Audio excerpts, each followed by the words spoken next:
Welcome back to WhisperDark.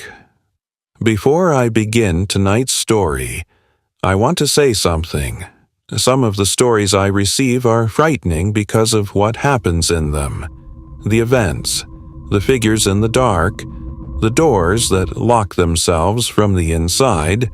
But some stories are frightening for a different reason entirely. Some stories are frightening because of what they suggest about the world, about what might exist just beyond the edge of what we understand. Tonight's story is the second kind. This is Sarah's story, and it begins with a phone call she should never have received. Sarah was 34 years old. She lived alone in an apartment in Austin, Texas. She worked as a nurse. Long shifts, irregular hours. The kind of job that leaves you too tired to think too much about anything when you finally get home.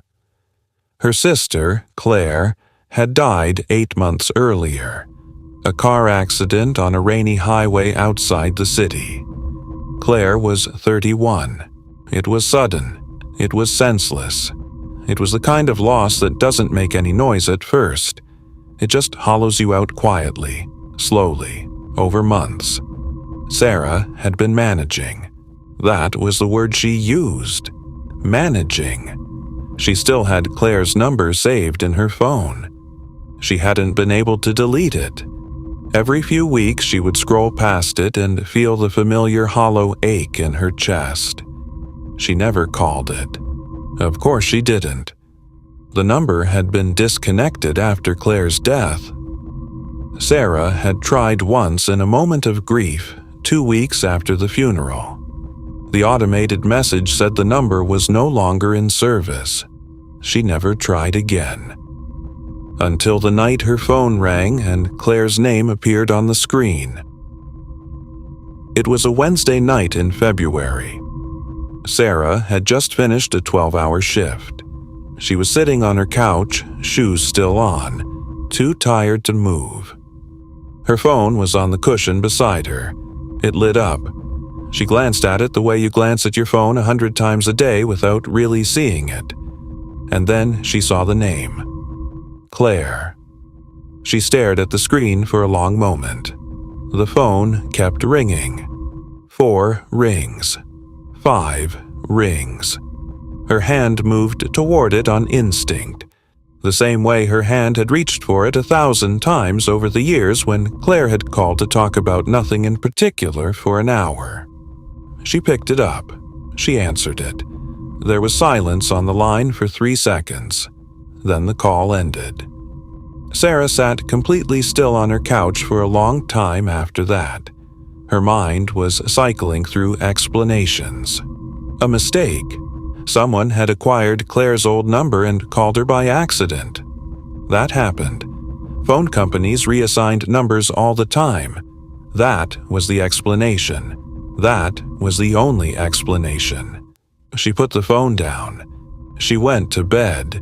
She lay in the dark for 2 hours before she finally slept. The next morning, she saw the voicemail notification. The call had gone to voicemail. She hadn't realized. She'd been so shocked by the name on the screen that she hadn't noticed the voicemail indicator when she'd hung up. She stared at the notification for a long moment. One new voicemail. From Claire. Her thumb hovered over the play button for almost a full minute. Then she pressed it. The voicemail was 11 seconds long. For the first 8 seconds, there was nothing. Silence.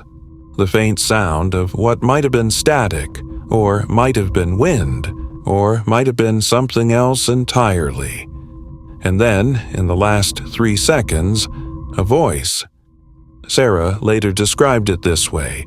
She said it sounded like someone speaking from very far away. Like a voice coming through a long tunnel. Like the recording of a recording of a recording, each copy slightly more degraded than the last. But the voice was Claire's, and it said 4 words. Sarah, I'm still here. Sarah called her phone carrier that same morning. They told her that Claire's old number had never been reassigned. It was listed as disconnected and inactive in their system. There was no active account associated with it. There was no way a call could have originated from that number. They suggested she may have misread the caller ID. Sarah knew she had not misread the caller ID. She sat with that knowledge for 3 days. She told no one. She went to work. She came home. She ate and slept and functioned. On the 4th day, her phone rang again. Claire's name on the screen. This time, Sarah did not answer. She let it ring out.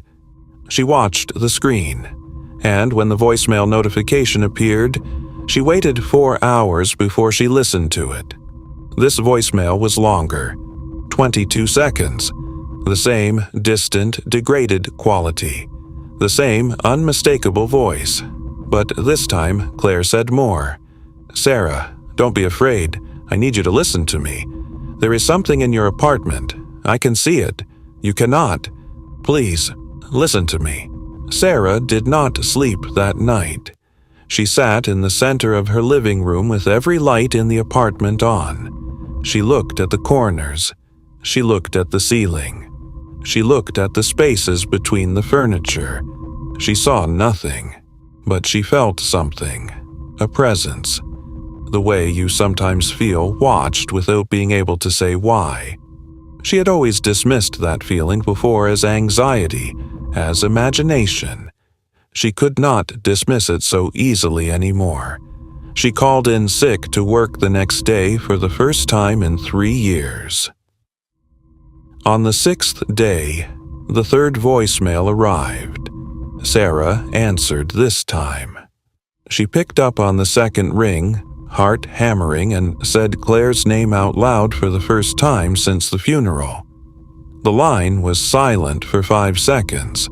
Then the voice, still distant, still degraded, but clearer than before, like whatever was separating them was getting thinner. Claire said, "Sarah, it has been there for weeks, since before I first called you. It follows you from room to room. It stands behind you when you cook. It sits at the foot of your bed when you sleep. It is not dangerous. Not yet. But it is waiting for something. I don't know what. Please don't let it know you can hear me. Act normal. I love you." Then the line went dead. Sarah stood in her kitchen for a long time after that call. Then, very slowly and very deliberately, she turned back to the stove. She finished making her coffee. She sat at the kitchen table. She drank it. She stared at the wall. She did not look behind her. Later that day, she called the only person she trusted completely, her friend Dana, who had also been close to Claire. She played Dana the voicemails over the phone, holding her own phone up to her ear with the recordings playing on speaker. Dana was silent for a long time after the 3rd one. Then she said, "Sarah, that is Claire's voice." Sarah said, "I know." Dana said, "That is not possible." Sarah said, "I know." Neither of them said anything after that for almost a minute. Dana came to stay with Sarah that evening. They sat together on the couch and went through everything logically. Phone number spoofing, audio deep fakes, someone who had known Claire and was using her voice for reasons they couldn't understand. They covered every rational explanation they could think of. But there was one thing they kept coming back to. The voicemails knew things. The 3rd voicemail said it stands behind you when you cook. Sarah had been standing at the stove when she received the 3rd call. Nobody could have known that. The call had come in unexpectedly. There was no way to stage it. There was no camera in her apartment. There was no one watching through the window. They checked. Something had described the inside of Sarah's apartment in real time, and it had used Claire's voice to do it. That night, with Dana asleep in the spare room, Sarah lay in her bed with the lights on. She stared at the ceiling. She thought about what Claire had said. It sits at the foot of your bed when you sleep. She did not look at the foot of her bed.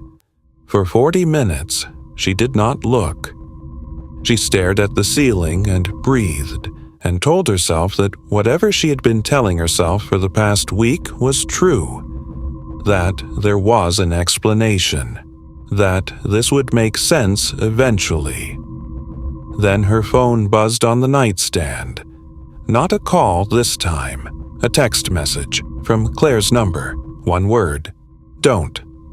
Sarah looked at the foot of her bed. There was nothing there. She exhaled, and then the lights went out, all of them, every light in the apartment, at once, without any sound. Dana was awake in seconds. She came to Sarah's doorway and they stood together in the complete dark of the apartment. Neither of them moved. After 45 seconds, the lights came back on. Everything looked exactly as it had before, except for one thing. Sarah's phone, which she had left face down on the nightstand, was now face up, and on the screen was a new text from Claire's number. It knows you can hear me now. Be very careful. I'm trying to help you, but I am running out of time. Sarah and Dana left the apartment that night. They drove to Dana's house 20 minutes away and sat in the kitchen until 4 a.m.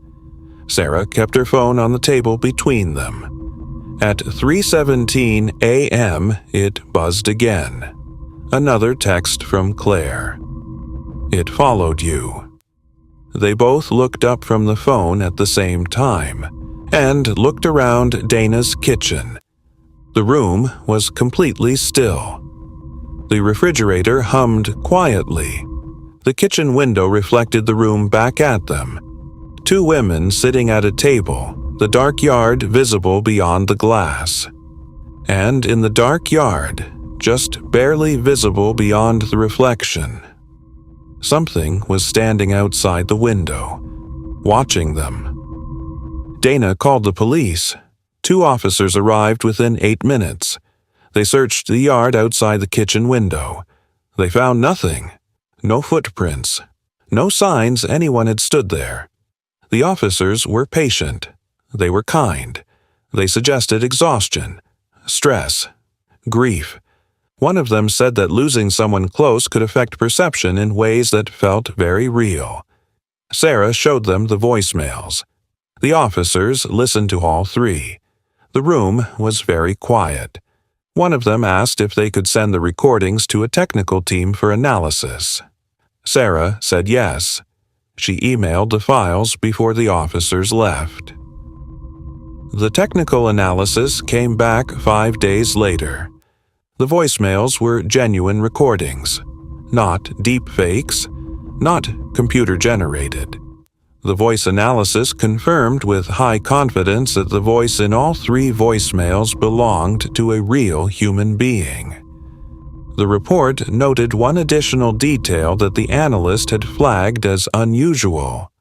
The background audio in all 3 voicemails contained a consistent low-frequency sound, barely audible, present throughout each recording. The analyst had isolated it and amplified it. It was breathing, not Claire's breathing. The voice and the breathing had different rhythms, different patterns. They were 2 separate sources of audio captured in the same recording. Something had been present during each voicemail, something that breathed. 6 weeks later, Sarah moved out of her apartment. She did not find another place in Austin. She moved to her parents' house in a different city. She has been there for 4 months now. The voicemails and texts stopped the night she left the apartment. She has received nothing since. She still has Claire's number saved in her phone. She still cannot delete it, but there is something else she cannot bring herself to do. She cannot bring herself to listen to the voicemails again. Not because she doesn't want to hear Claire's voice, but because of what she noticed the last time she listened. In the background of the third voicemail, the one where Claire described the thing in the apartment, Sarah heard something she had missed the first time. Underneath Claire's voice, underneath the static, underneath the breathing, there was a second voice, very faint, very low, almost imperceptible, speaking at the same time as Claire, saying the same words, word for word, in a voice that was not Claire's, in a voice that Sarah did not recognize, in a voice that sounded like it was coming from the same room where Sarah was sitting when she listened. The police investigation is still open. The phone carrier has confirmed that Claire's number remains permanently disconnected. There is no technical explanation for how the calls were made or how the voicemails were recorded. The breathing in the recordings was never identified. The second voice in the third voicemail was never identified. Sarah has one theory. She has not shared it with the police. She has not shared it with Dana. She shared it with me in the message she sent along with this story. She thinks the voicemails were real. She thinks it really was Claire, and she thinks the thing that was with Claire when she made those calls is the same thing that was in Sarah's apartment, the same thing that followed them to Dana's house, the same thing that stood outside the window. And Sarah's theory, the part that she says keeps her awake every single night without fail, is that it didn't follow them because it wanted to frighten them. It followed them because it had found something it wanted to stay close to. And it hasn't left. She just can't see it anymore. That is Sarah's story. I have no explanation for it. I don't think one exists. What I do know is this. Since she sent me her story, Sarah has written to me twice more. She says she is fine. She says everything is quiet. She says she has almost stopped thinking about it entirely. But at the end of her last message, almost like an afterthought, she wrote one more sentence. She wrote, "I can hear breathing in my room at night. I think I've always been able to hear it. I think I just wasn't listening before. I did not write back. I didn't know what to say. I still don't.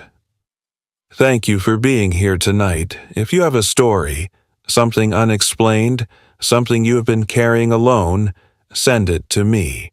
You know where to find me. New episode every week. Subscribe. Turn the lights off. Put the headphones on. And tonight, before you go to sleep, try not to listen too carefully to the sounds in your room. You might hear something you can't unhear. Good night, sleep well, if you still can."